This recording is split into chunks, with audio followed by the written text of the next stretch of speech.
I'm visiting LA and I have the perfect LA car. And I live in LA and I know what we should go see. Mr. Golden. Aaron Bragman, how you doing, my friend? Good, how are you? Doing well, welcome to LA. Thanks. And you are here for the LA Auto Show, correct? I am this week. And as I know from the past, you usually get something cool in terms of cars while you're here, right? I try to, and this time I wanted the epitome of Southern California. I wanted green technology. I wanted a hybrid, something plug-in. And the very nice folks at Mercedes-Benz, well, they gave me exactly that. Okay, what'd they give you? Well, it is certainly green, but you did say you wanted something electrified. I don't know if this GT63 twin turbo V8 fits the bill, does it? It does. Okay. It's absolutely perfect. This is a 2026 Mercedes-AMG GT63S e-Performance 4-door. The e-Performance system is a plug-in hybrid. Now, you're not going too far on electric power. And yeah, it's a hybrid with 831 horsepower and 1,032 pound-feet of torque. But it's green, it's absolutely green. And, you know, it gets 18 miles per gallon combined. But it'll fit in perfectly in Southern California. Orange County, maybe. The Orange County, sure, yeah. Now, well, this has certainly woken me up with this crazy, crazy color. I am gonna need some caffeine before we get started, so how about we just head inside to that coffee shop? Caffeine first, car second, yep.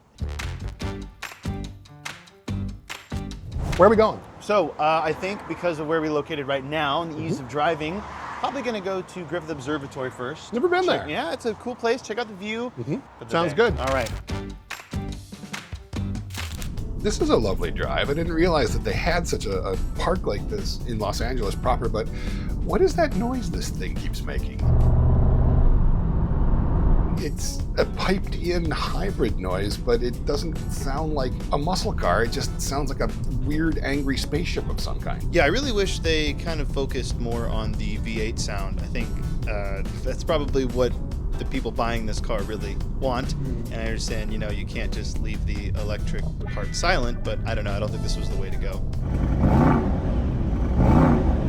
But the V8 itself makes a great noise. Yeah, when you can hear it, it's really kind of quiet, especially around town like this. Which is surprising for such a visually loud car, that it would be so quiet from a sound perspective.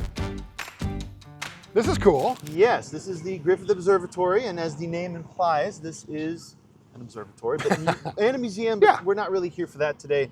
We are just here for a brief stop to check out the amazing views that this affords us. This is always one of the best treats of this city. You can see the whole thing from up here. Yes, and not to get us, you know, going, but looking at this view reminds me. Where should we go next? Well, how about the Petersen Automotive Museum? You know, descending the mountain like this, you get a feel for the brakes, and the brakes in this thing are a little bit strange. They're not always the same every time you hit the brakes. They sometimes have a different variable progression, and I find myself having to hit the brakes harder than I thought I needed to in order to stop in the distance that I thought we were going to stop at. Yeah, these regenerative brakes that Mercedes has been doing for years now, some of them are pretty good.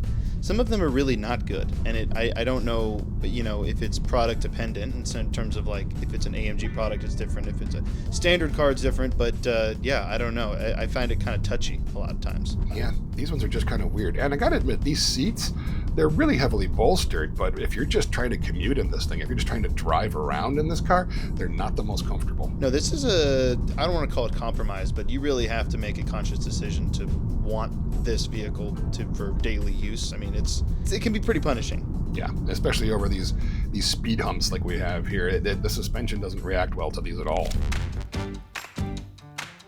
Well, I thought, here, obviously we're in the Petersen, the parking garage at the Petersen, and I thought, what better way than a car-themed visit? I mean, this is an absolute guaranteed stop for us. And well, even in the parking garage, it's a show. Yeah. Ken Block's old Raptor with tracks on it. That's pretty cool. Have you been here before? I have not been to the Petersen Museum before, but I mean, what more is there to see beyond just the parking garage? Oh my God, look at this. Also, they have a La Forza, which I don't know if a lot of viewers know really what a La Forza is. One of the first luxury SUVs ever made, really. It is one of the first luxury SUVs made. So we got it's a hybrid, Italian style, American power. 5-liter Ford V8, Pininfarina body.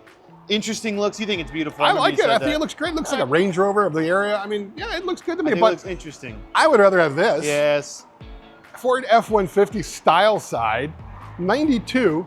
I mean, look at the size of this thing. This is what an F-150 used to be in terms of size. Normal, real, usable, easy. As opposed to the behemoths that these are today. I can see over the hood. I can see over the bed. You really can't do that very much in a current F-150. Plus, it's 90s hot pink. Yeah, they quite literally don't make them like they used to, as it were. But they should. But they should. Yeah. Exactly right. But there's a lot of other really cool stuff, even just in the parking garage of the Petersen Museum. 100%. Mr. Petersen's Mr. Petersen. former Bentley with Turbo the R. best license plate in the world. Hot rod. Hot Rod, because he was the publisher of Hot Rod magazine. With the typical failed, suspension. Failed suspension. These used a mineral oil hydraulic system for a lot of the controls. Yep. And there we go. The alarm got set off. Don't get too close or it yells at you. Don't get too close. Causing trouble. Jesus. Very But cool. how about a green Mercedes? I think that's probably the You know what? showstopper of them all. You know what? I think it's time to actually take that thing somewhere where we can actually drive it and exercise it properly. Out here on the highway at some slightly higher speeds, it really smooths out a bit. The suspension smooths out a bit, but I gotta admit, it's noisier than I thought it was gonna be. Both the wind and tire noise are more elevated than I expected in a car costing this much. Yeah, it's got S-Class pricing without the S-Class refinement for sure. Yeah, it's a performance machine, I get that. I mean, you've got these summer tires out here, low profile tires, so you're going to get more noise than normal. So we braved the traffic in Los Angeles downtown. We hit the Pacific Coast Highway, and then we came up here to Malibu. But where exactly are we?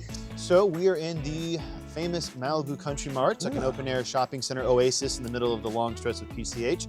Now this is where a lot of people that like to go drive in the canyons, they stop here first for coffee, food, lunch, anything you really want in bougie shopping center. And most importantly, for enthusiasts like myself, you come here for the crazy, amazing car spotting, which you'll see supercars, you'll see Pebble Beach winners, you'll see car celebrities like Jerry Seinfeld and Jay Leno. But I see you looking around. Yeah, there's really not much to see today in the middle of a Wednesday after lunch. Only thing I can see is a gorgeous FJ60 Land Cruiser over there and the Green Beast, of course. But since it's so slim pickings today, I say we just head up to the canyons. Let's go drive this thing on some roads that are appropriate for it. Let's get out there. Yeah, let's do that. Go for it, Aaron. Don't kill us. Well, no, there's no guardrail on that side. So this is some of the more proper driving roads above Los Angeles. Yes, finally, no more traffic.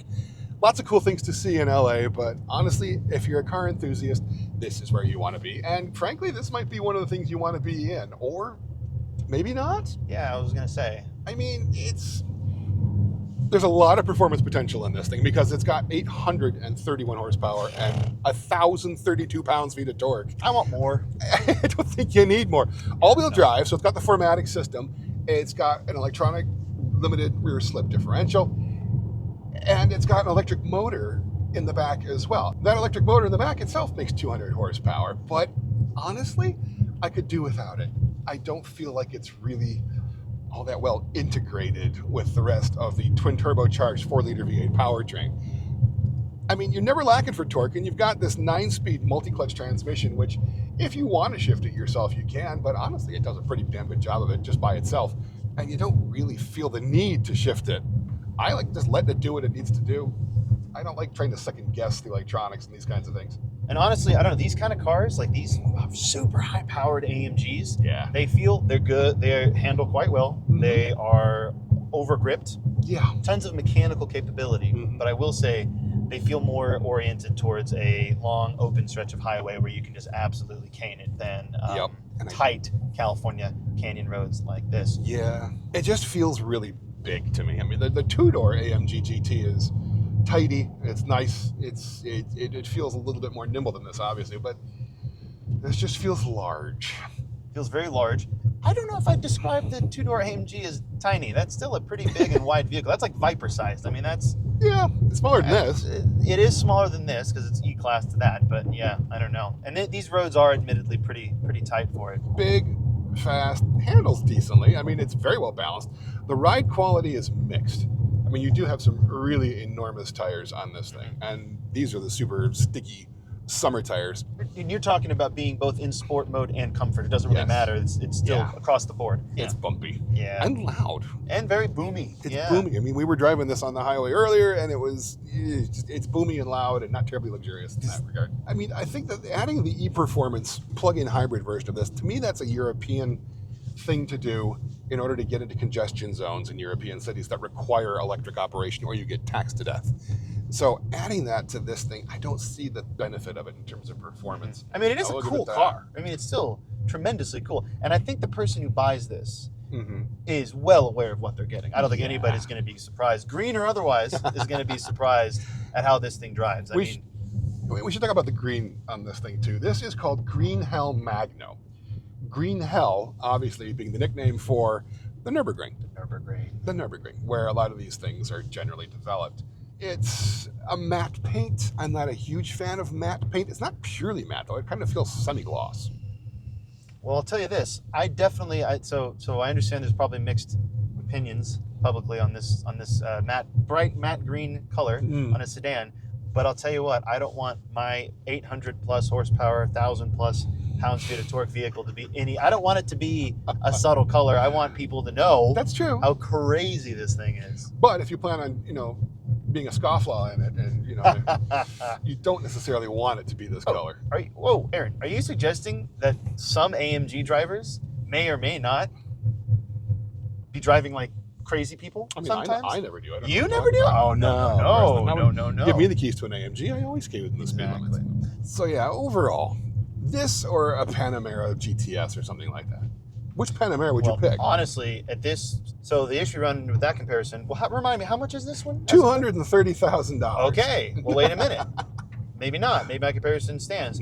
So Panamera GTS that I had earlier this year, which was about $180,000, 480 horsepower. Yeah. Doesn't really hold a candle in any regard performance to this. Dynamically, though, pretty phenomenal.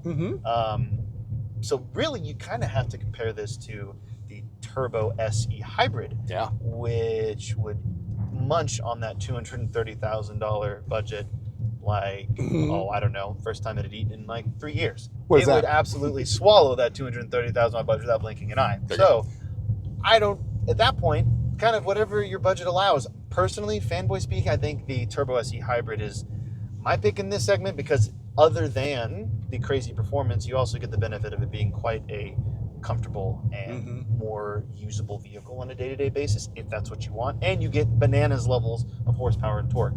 Not quite as much as this, but a lot. Yeah, and I do like the Mercedes manufacturer programs now that you can get a lot of customized things like paint and interiors and bits and pieces and whatnot. So there's a lot of fun options that you can add with these kinds of things if you have the money for it. But you can do that with Porsche as well. So, and you don't have to spend $200,000 on this car.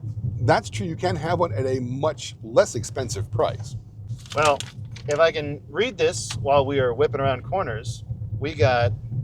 Okay, how much do you think the paint is? The paint, I'm going to say probably $5,000.